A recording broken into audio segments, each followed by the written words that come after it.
My farming style is a little chaotic, but it's just how I am. I also like to layer in a little bit of permaculture and design. I don't know, I just like to have fun with it. So I wanted to share something with you guys. We dug this pond here, which was staying pretty full of water, but the drought has it's not been able to retain anything. So we'll see what this rain does for us. Here's our washing pack up here. And so all the water from that goes into here. And we just kind of worked in this area, which is why it looks super dead. Anyways, I digress. We've got some blackberries here, which needed trellising. And then this wasn't meant to be like a full-blown tour, but this is what I want to show you guys. We dug this swale here and I planted willow in it. The willow just loves this water. I haven't quite decided what we're gonna do with the willow. We want to make stuff with it, but also I think there's an opportunity for maybe a living fence here or something like that. Anyways, and then this is naturally, okay? There are like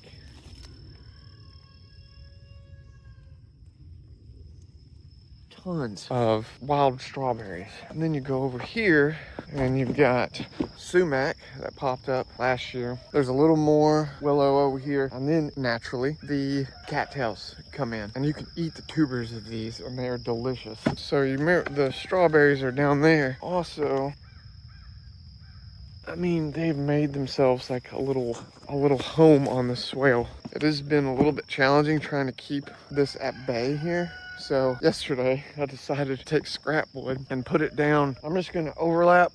This is a little bit of a struggle to maintain because it's in the center of our two bed areas. This is Lonnie's herbery right here. This area is mainly gonna be perennials, herbs, flowers. It's kind of like my wife's area. And then over here, got some Snapdragons that came up from last year back here. There was 2 fruit trees over here, but they didn't make it. The water from the swale was just too much for them. I've got a giant peach tree back here that is far enough away from the swale and it has absolutely loved it. I have not had to give it any irrigation. And I mean, it's got a 4 or 5 inch diameter trunk. And then you got, which I'm about to tarp all this. This is a bed of carrots, bed of beets, carrots, broccoli with French breakfast radish underneath, some Chinook garlic, celery at the end with some green onions that I started from seedlings and then direct sowed all this. This is dill and cilantro, and then our strawberry patch, which we're gonna extend to down here. Cabbage with French breakfast radish underneath, bok choy, green onions. These are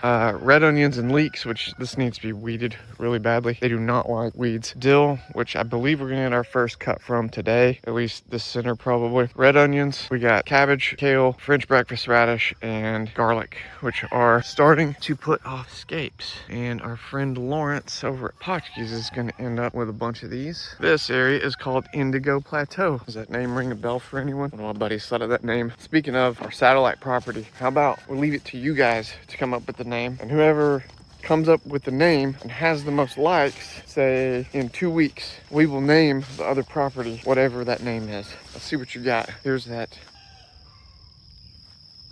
It's got comfrey growing underneath of it. That comfrey is the smallest one because it's being so shaded out by that peach tree.